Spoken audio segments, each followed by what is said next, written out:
Young and Restless recap. Carter and Chance die. In the maze, Lauren attempts to convince Nikki that Nick would not want her to sign over Chancellor for his freedom. Nikki snaps that it is not his decision or Victor's, and tells Amanda she is ready to sign.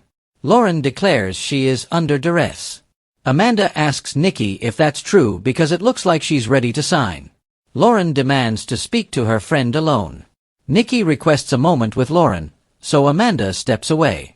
Lauren points out that this is outrageous coercion, and Amanda seems afraid the guilty party will pop up before the papers can be signed. Nikki protests that waiting will not save her son, but signing the papers will. Victor may be furious, but Nick will be free.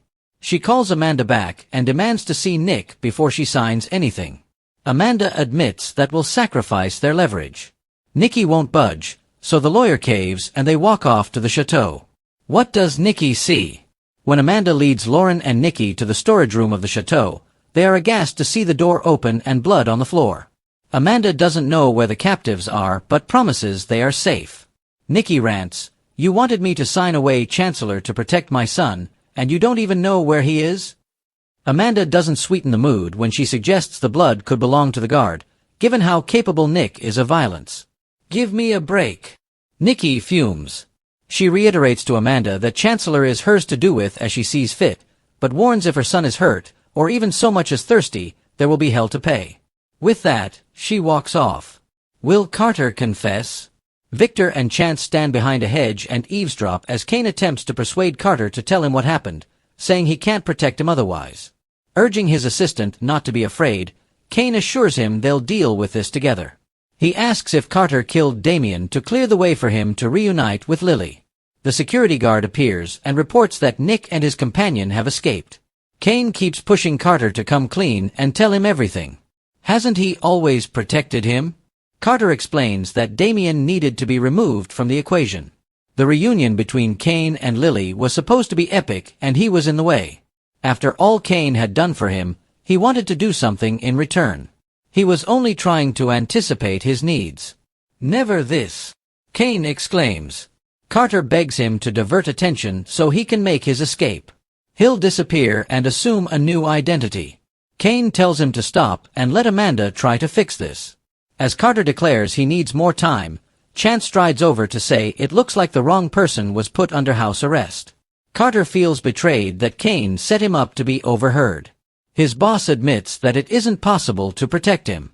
They listen as Carter repeats that he was only removing an obstacle, just as Kane had trained him to do. He explains that he tried to set Kane up to be indisposed, but he ruined that when he let Damien drink from his bourbon. That ended up working in his favor as it weakened Damien. Once he eliminated him, he took the evidence. Kane says he never wanted this.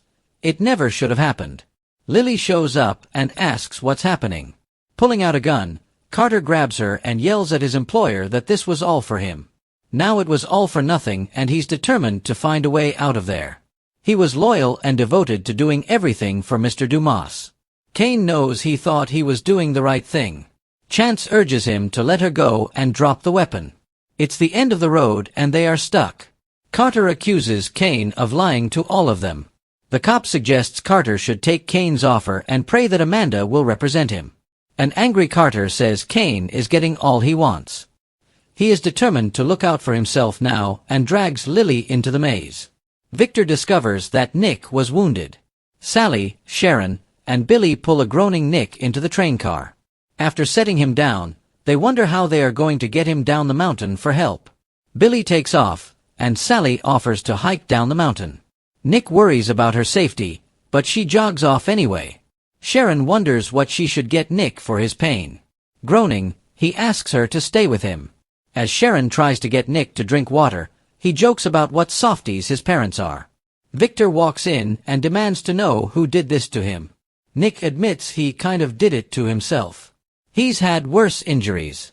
Sharon explains he needs stitches and antibiotics. Victor starts cursing Ashby and declares he will deal with him. Nick asks his dad not to do anything crazy. He just wants to go home.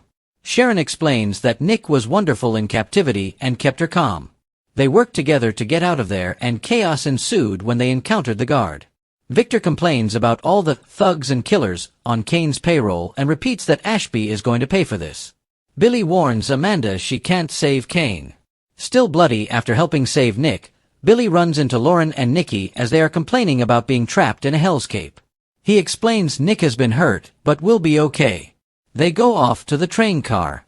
Amanda approaches Billy and he tells her that not even she can get Kane out of this mess. She insists this isn't what her employer wanted.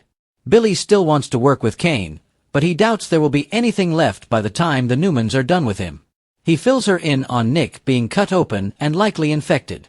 This is all on Kane, and the noose around his neck is getting tighter. Amanda goes to the surveillance room and turns off the signal jamming device. She then places a call to request immediate police assistance. Will Carter escape? As Billy trudges into the maze, he runs into Lily being held at gunpoint by Carter. He tells Carter there is nowhere to go and he won't let him take her. Carter doesn't see how he can stop him. He's the one with a gun and he knows this place better than anyone. Chance and Kane catch up to them. As Chance circles around, Kane offers to put himself in Lily's place. Carter refuses. Kane asks Billy to back off and urges Carter to keep the gun pointed at him and let Lily go. Once Carter lets Lily loose, she rushes into Billy's arms. Chance peers around a hedge as Carter reminds his boss that he made this place everything he could have wanted, but it was all for naught. It's like nothing he did mattered to him.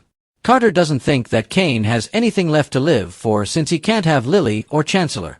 When he declares that he will free him of his life, Lily screams Kane's name. Chance rushes Carter. They fight over the gun and it goes off. Shocked, Chance falls into Kane's arms as Carter makes a run for it. Lily tells Chance he will be okay, but he says it's too late. He dies and Billy confirms he's gone as Lily cries, "No!" Suddenly, Billy, Lily and Kane jolt as they hear another gunshot ring out. They rush to the dining area, where Carter is on the ground, dead from a bullet. Diane and Jack rush over, saying they heard shots. Kane explains that Carter confessed to killing Damien and was going to kill him, but Chance was shot. Kane asks Lily if she's okay. She wants to go home. He can make that happen. Amanda rushes over and says she just saw Chance's body. Kane says he'll fill her in later and suggests she contact the police. He's not surprised to hear she already did.